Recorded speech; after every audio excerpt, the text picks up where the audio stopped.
Welcome to Better Sex, where you get the information and inspiration to create and enjoy your best possible sex life. Join your host, sex therapist Jessa Zimmerman, as she brings you expert guests, helpful tips, knowledge, and strategies to improve your intimate relationships.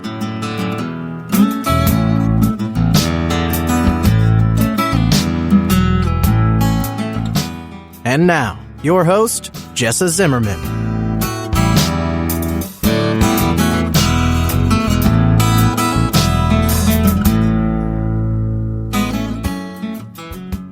Hey, this is Jessa. Welcome back to another episode of the Better Sex Podcast. So glad you're here. Today's episode falls into, if I think about sort of what I have identified as the 4 pillars of the intimacy with ease method, right? If we're going to talk about becoming an easily intimate couple, one of the important facets of this in that discover pillar is finding out what the challenges are. What are the problems? Where are you at? What's actually going on? And then formulating a new mindset, learning about sex and sexual desire, and sort of setting yourself up for success. But the starting point of identifying and appreciating some of the obstacles you have in your own relationship and your own situation is just so crucial. And my guest today, Emma Shandy Anway, I have to say that slowly so I don't twist my tongue in a knot, is here to talk about perinatal mental health, which is sort of all the mental health challenges and struggles people have, all the way from thinking about becoming pregnant, trying to become pregnant, maybe getting pregnant and having a pregnancy loss, ending up with a baby, the whole gamut of things before and after adding a child. The intersection of that with sex therapy, because the stresses and challenges are real and they are diverse. There are so many different ones depending on what your situation is, but they have a real impact on your sex life. So she's here to talk about all those various challenges, how they show up in the different phases, what are some of the keys to surviving this as a couple, to continuing to nurture your sex life, and it totally intersects with what I'm trying to do with Intimacy with Ease is let's figure out these obstacles and deal with them, right? Deal with the ones we can, move the ones we can. How are we going to create still a great sex life together? I hope you get a lot out of the show.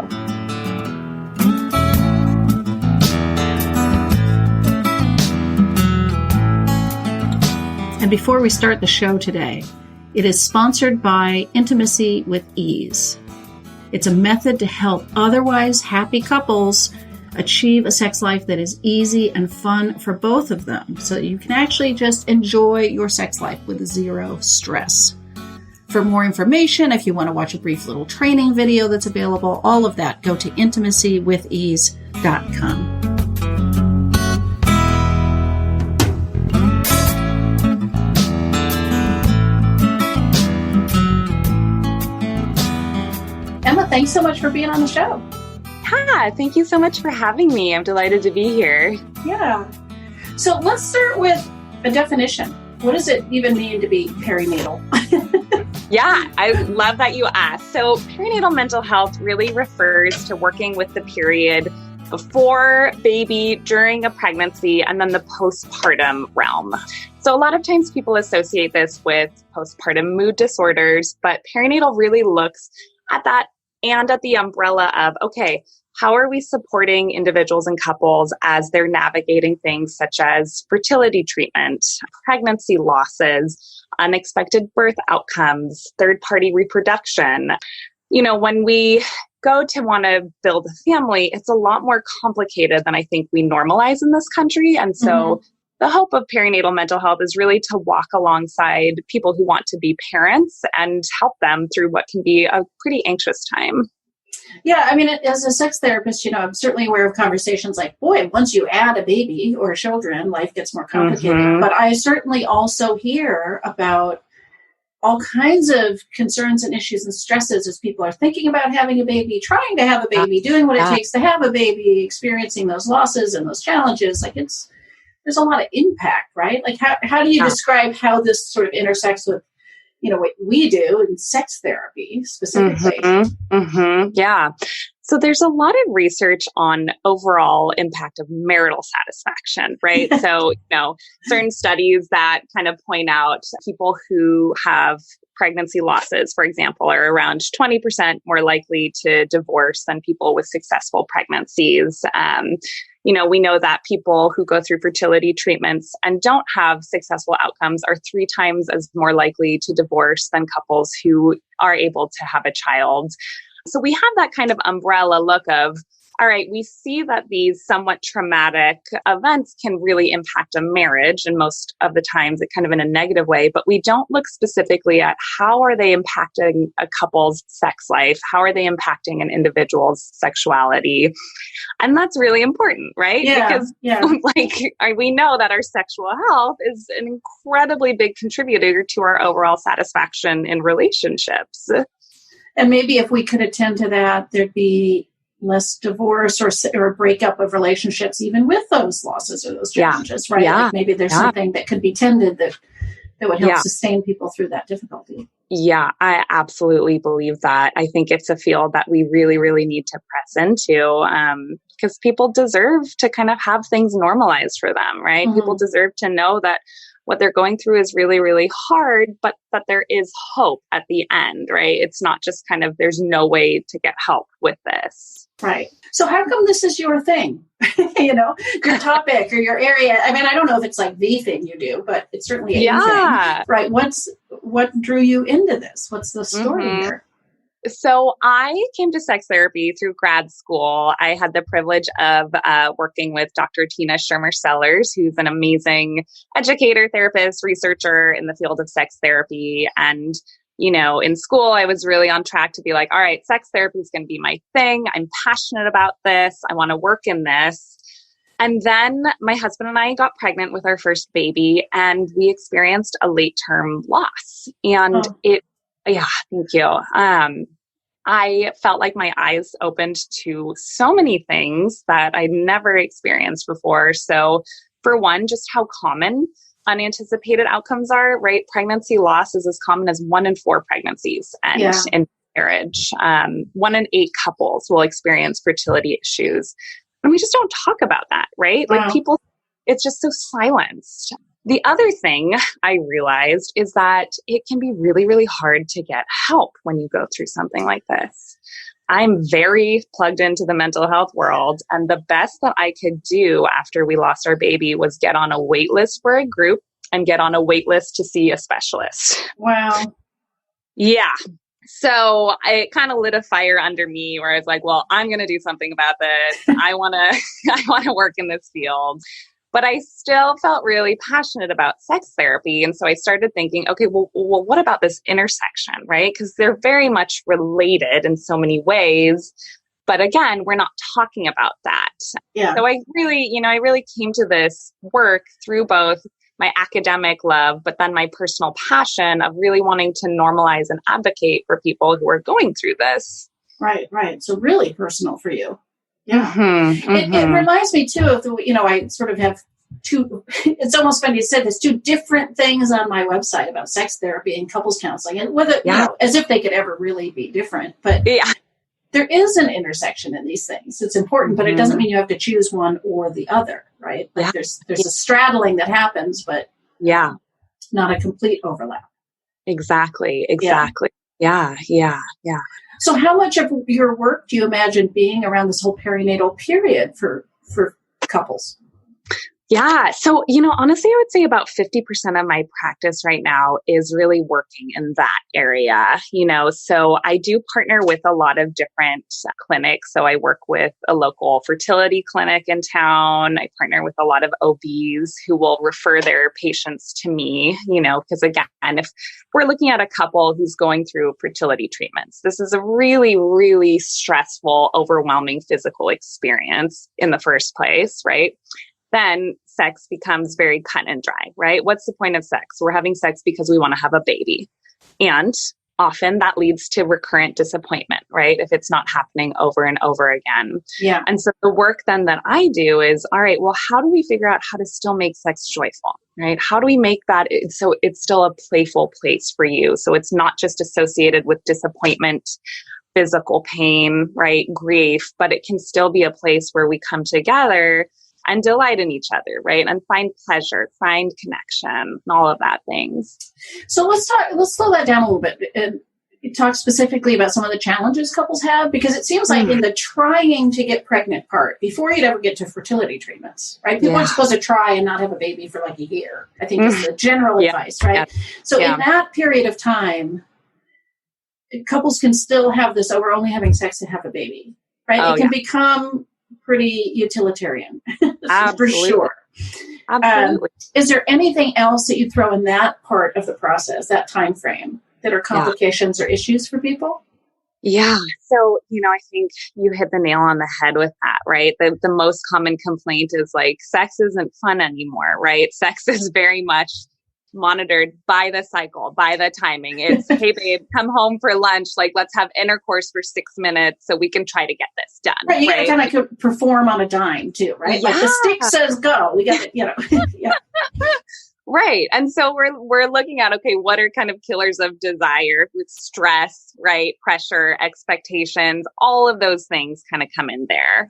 So again, I really, really stress with couples, yes, we want to acknowledge and celebrate the fact that you are trying to have a child. That's a beautiful thing. And we still need to make sure you are not defining sex as the point of this is to get pregnant, right? So how do we redefine sex and play so that it's still a place of connection? It's still a place to find pleasure. And it's not just completely laced with this expectation of we're doing this for this outcome, right? Right. The other thing that's just coming to me as we're sitting here talking is, as I've heard a couple of times, like now you want sex. For couples who have historically had more of a struggle with desire discrepancy, now that there might be a baby, all of a sudden now you're willing to have sex. Like there can be some resentment or, absolutely complicating factors like that too. Absolutely. Yeah. I think a lot of times, issues that might be easier to kind of brush under the table, right? When we're like, we don't really need to talk about it, or that's not true. They all come to light when you're like, yeah, actually, I do want to have sex to have a baby. Okay. Can we go unpack that further? Right. Because what does that mean to your partner who may have a higher desire level, right? Who may be feeling that feelings of, oh man, are they just using me to have a child? What does this mean? It's very, very nuanced. Right. All right. So then if a couple moves into, I guess one of two things happens. There's a lot of outcomes. They end up pregnant. Let's talk about the challenges there in that period of time. Or if they're entering fertility treatments, like what are there's a lot of different options, I suppose, but what are the kind of impacts that people might encounter? Yeah. So let's take a couple who successfully get pregnant. They're dealing with a lot of new things. First of all, the woman's body is changing all the time, right? So for her, there may be feelings of insecurity, right? Feelings of, I don't know my body anymore. I don't understand what's happening. There's also hormonal shifts. So there's a huge impact of that on both our physical selves and our emotional selves. Our partners may feel a little bit intimidated on, how do I navigate your body, right? I think a lot of times there's fear of, am I going to hurt the baby if we have sex? Is something bad going to happen? And so a lot of times people will just stop having sex when they're pregnant because it's like, it's probably the safer thing to do. We don't right? And again, this is where we really need to push against the definition of sex being intercourse, right? Intercourse to orgasm. No. Because a lot of times when you're 9 months pregnant, the idea of having really intense intercourse sounds a little bit exhausting, right? Some people it sounds great. Some people might sound exhausting. And if that's the case, then we need to say, what is sex? What is that? How are we connecting? How are we finding pleasure? Is that going to be a really sensual back rub, right? Is that going to be something that doesn't feel as intimidating as it could be? And I think just really making sure couples are still finding space to play together, right? To slow down, to really love on each other. That's the goal there.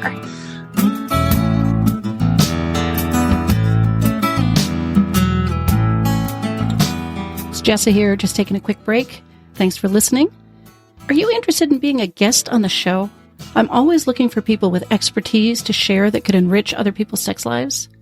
And I'm also interested in hearing from people who have transformed their own intimate relationship and would want to share their story with my listeners.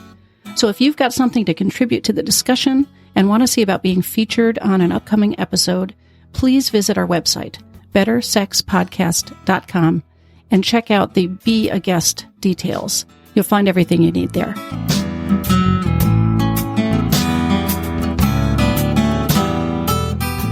When a couple is going through fertility treatments and, may not be having the outcomes that they want or may just be on the really long road, you're getting the added factor of grief. And that is something that really, really needs to be addressed. I think that is kind of the main thing I see in my work with couples going through IVF, is just this sense of like, sex is supposed to be getting me something and it's not.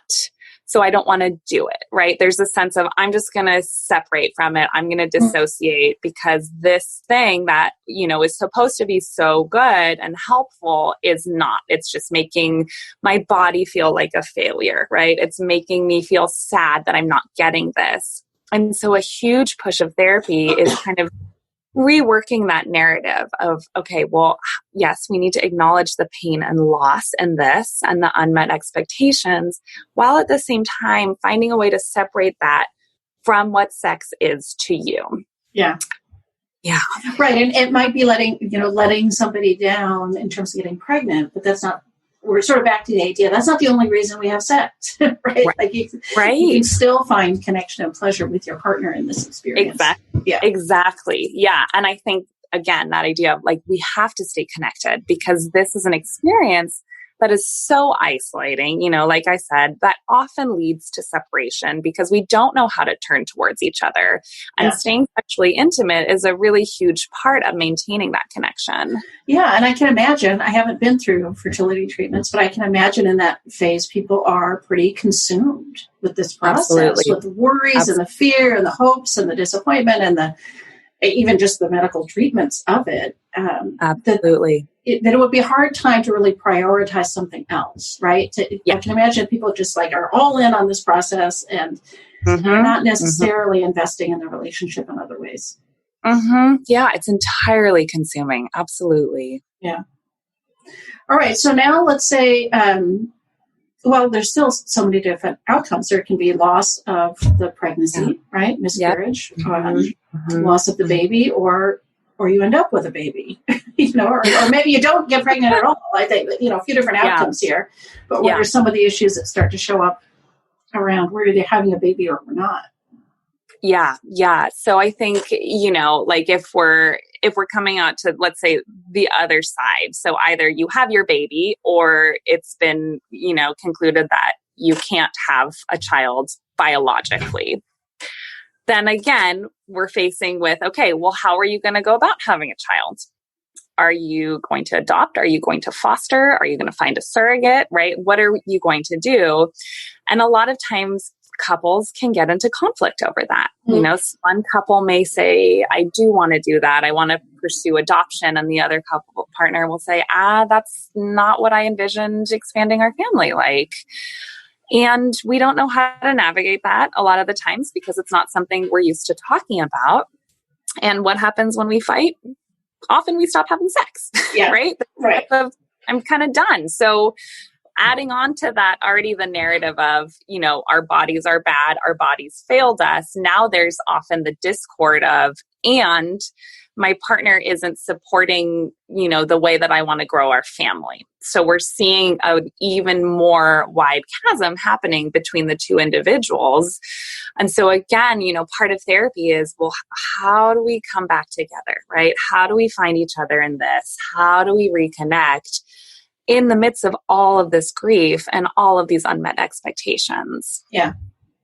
And then if there is a baby, one way or another. Well, I suppose biologically it's brings a few more variables than if you just add a baby some other way. Yep. Yeah. So if there is a baby, right, that's one of the biggest system changes we'll experience, right. I'm betting, you know, regardless of how you have the baby, you're going to be more exhausted than you've been in your entire life. So you definitely feel the physical impact. And I think that tendency to just feel like, oh, I can't do anything. Like the most I can do right now is just get up, feed the baby, hold the baby, and then try to get some sleep.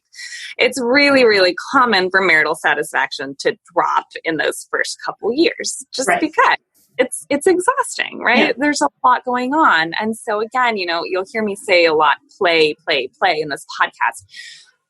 It's so important to keep that alive, you know, to make sure that you're rewriting your sexual script. So are you going to have time to like have an all-night sex romp? You know, maybe not right now. Maybe not with a newborn where you're having to stop and feed them every 2 hours or so.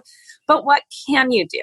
You know, can you connect while the baby is napping? Yes. You know, can you set aside time in the morning on a weekend? You know, so again, shifting the script around a little bit, getting creative, getting flexible, understanding that having a kid does not mean you all of a sudden don't have sex for 18 years, right? That's not the case here. It does mean that you have to be flexible in redefining what that looks like.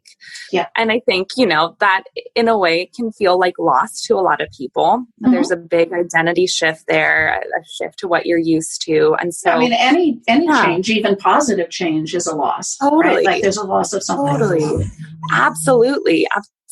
And so making sure that you're communicating with your partner, right? A lot of times I think we can keep things silent and build in resentment and build on, oh, they're probably not feeling this way, and we know that communicating and sharing our feelings is going to draw us closer to our partner. It's going to be part of that rebuilding of the intimacy. Yeah. Yeah. And then I guess if you add in something like postpartum depression or some of the serious impacts that that can happen after baby. Yeah.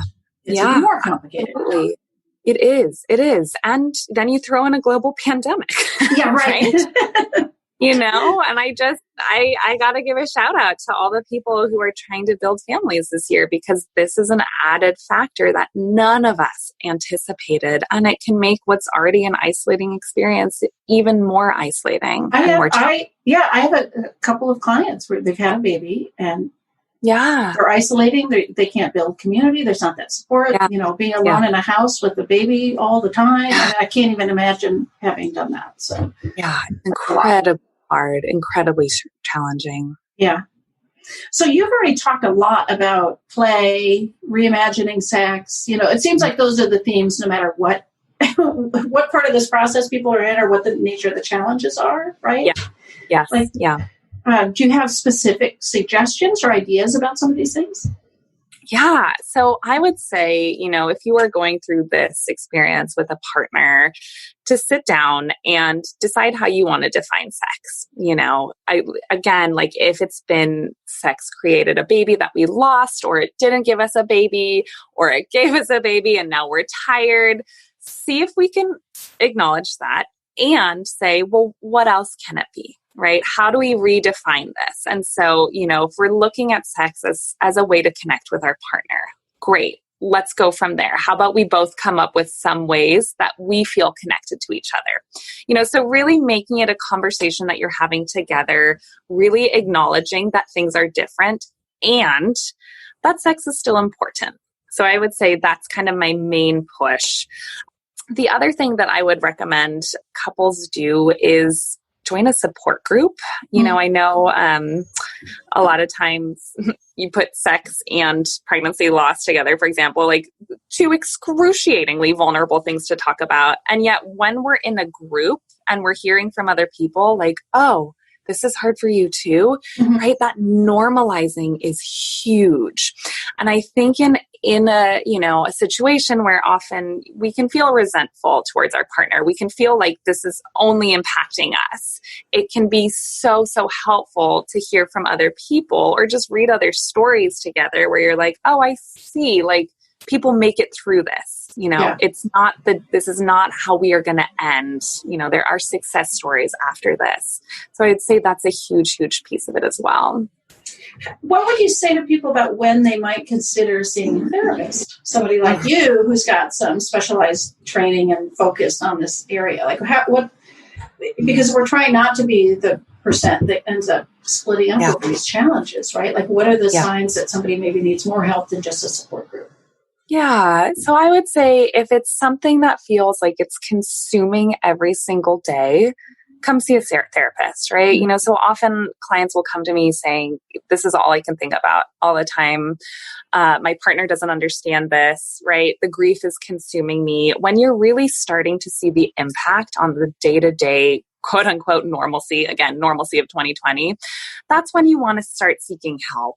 I think we tend to just grin and bear it, especially for things along the lines of fertility or pregnancy loss. You know, again, it can be a really shame-filled experience, I think, particularly for women who either consciously or unconsciously have this feeling of, I should be able to get pregnant. I should be able to go through this. And, you know, as we know, shame often leads to us being silent. And so I would, again, really encourage people, if you notice yourself really putting yourself down, right, putting your partner down, feeling super, super resentful, these are all flags I want you to pay attention to, you know, because again, this is not a journey that people have to go through alone. Yeah. And sadly, so many do, because as a culture, we haven't really normalized how to talk about it. And that, you know, it's actually not that simple to get pregnant. You know? Right. No, I mean, even just covering all these various little parts of the process, it's like I get that it's all perinatal, but it's also different too. There's such a dramatic variety in the kinds of experiences people have and the kinds of challenges and how they're going to show up. So it's a big field. Absolutely. Yeah. So where can people find out more about you, connect with you if they want to learn, you know, more about what you offer and who you are? Absolutely. So I am a registered associate MFT in California and a licensed MFT associate in Washington. So I'm able to work with clients in both states only via telehealth right now for the indefinite pandemic future. But people want to go to my website. It's esacounseling.com. You can contact me through there. You can email me at emma@esacounseling.com. And, you know, if you're listening to this and you're not in one of those states, you can find a therapist through Postpartum Support International. These are therapists who have taken extensive trainings in, you know, all the issues of perinatal mental health. So that's a really good site to look. I also recommend people check out the ASECT website, right? So for people who are certified sex therapists, just because, again, these are such complicated issues that we come in with, I think it really, really makes a big difference to have a therapist who is passionate and who may specialize in one area or both areas. Yeah. Great.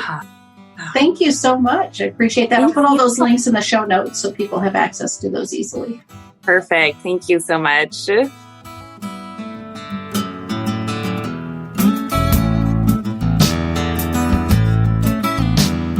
You've been listening to Better Sex. Please visit our website, bettersexpodcast.com, for show notes and additional episodes.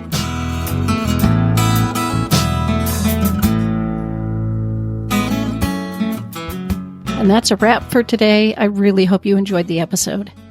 If you are enjoying the podcast, if some of this material resonates with you and you would like to make a difference and make sure that this keeps coming out in the world once a week, ongoing, there are a couple things you could do to show your appreciation.